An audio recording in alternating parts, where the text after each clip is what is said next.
A gente vai entrar um pouco, acho que num assunto, que até teve uma seguidora que colocou, eu falei, não, a gente vai falar sobre isso, Uhum. que é sobre diabetes gestacional, né? É uma coisa que muita gente fala, tem muita dúvida, porque o que que causa diabetes, né?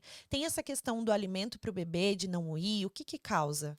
Então, assim, ó, o diabetes gestacional, ele é uma doença que tem um diagnóstico muito exato. É muito é numérico. Não tem assim: "Ai, você tá com pré-diabetes, acho que talvez você", não, ou tal não tá, né. Então Hum. tenha lá o valor da glicemia de jejum, que é feito na primeira rotina de pré-natal e depois se repete na segunda, aquela curva glicêmica que a gente toma aquele xarope doce horrível. Primeiro faz por sangue, depois faz o xarope?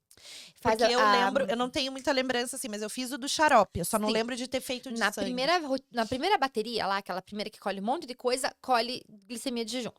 Aí não, beleza, tá tudo bem, não temos nada. Na segunda bateria com 23, 24 semanas, se colhe o do xarope doce. Então colhe uma glicemia de jejum, toma aquela sobrecarga de glicose e colhe com 1 e com 2 horas pós ingestão da glicose.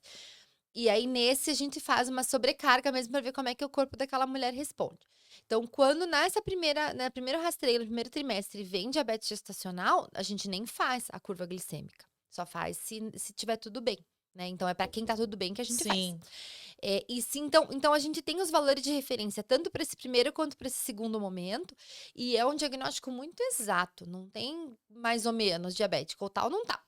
Né, então a gente entende que a gravidez é uma fase do corpo e do metabolismo da mulher que realmente é possível você estar diabética só na gestação, e aí fora da gestação não estar, né, não é Hum. uma assim: "Ah, a partir de agora sou diabética", né. E durante o acompanhamento tem que fazer a monitorização dessa glicemia. Por quê? Porque o teu bebê não tem diabetes dentro do útero, né, então na medida que a tua glicemia tá alta e que tá circulando mais açúcar no seu sangue, esse açúcar passa a barreira placentária, o teu bebê recebe esse açúcar, ele tem insulina funcionando legal e ele vai ficando mais gordinho. E isso pode fazer desordens metabólicas no bebê. Então não é só um bebê que fica mais gordinho, é um bebê que tem mais chance de sofrimento, é um bebê que tem chance de outras complicações por conta do açúcar em excesso que é recebido no período, da gravidez. E como que a mulher pode fazer para se cuidar, né, então a alimentação mesmo, se tiver acesso a uma nutricionista, a um endocrinologista, a equipe multidisciplinar que te ajude, te guiar nessa alimentação, ótimo. Se não tiver, você pode conversar com o teu médico obstetra, com a enfermeira da unidade básica de saúde, que eles vão conseguir te orientar, certamente, né, em relação a hábitos saudáveis e atividade física. Essa história de gestante de alto risco, vi até no Mindcast, gestante de alto risco não pode fazer atividade física? Mentira, tem que fazer. Tem que fazer, né? Tem que fazer, pelo menos meia hora, 40 minutos de atividade aeróbica. Pode ser um aeróbico leve, moderado, para mulher que tem diabetes gestacional, ajuda muito. É. A gente falou na fisioterapia mesmo, tem algumas mulheres que não é o exercício em específico, né, de abdômen, essas coisas que não pode ficar forçando, né, na gestação de risco, mas é para fazer sim, inclusive Sim. a gente falou muito sobre isso e é muito bom, tem que fazer.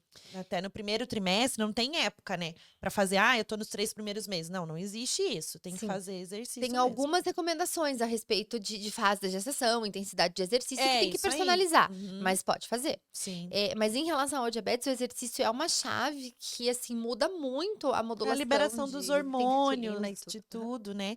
E se eu, por exemplo, eu fiz aquele de tomar e vomitei, o que que acontece? Teoricamente, você tem que fazer de novo. Num É. outro dia, você volta lá em jejum de novo e tria Ui, novamente. só de lembrar, porque é É muito ruim, horrível. né? Eu sentia muito enjoo.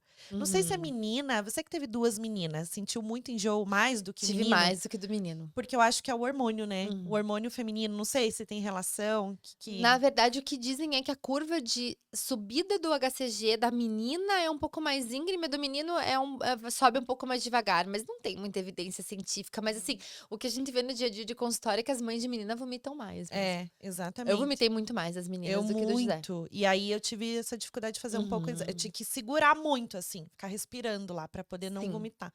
E daí, dieta, atividade física e se não segurar, tem que entrar na insulinoterapia. Sim. Tem que cuidar.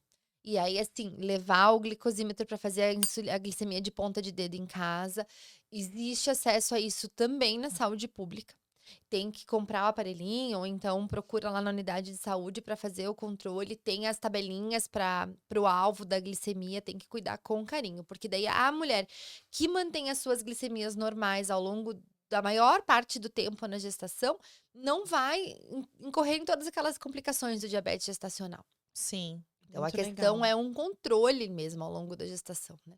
E aí vai prejudicando. Pode vir a ter até um parto prematuro, alguma coisa assim? Não. Pode Tem. haver indicação da gente tirar o bebê antes, né, não de entrar em trabalho de parto prematuro, não tem incidência de a mulher entrar em trabalho de parto, mas sim de uma prematuridade iatrogênica, que é quando a gente diz que o médico decide que precisa tirar o bebê porque não tá bem.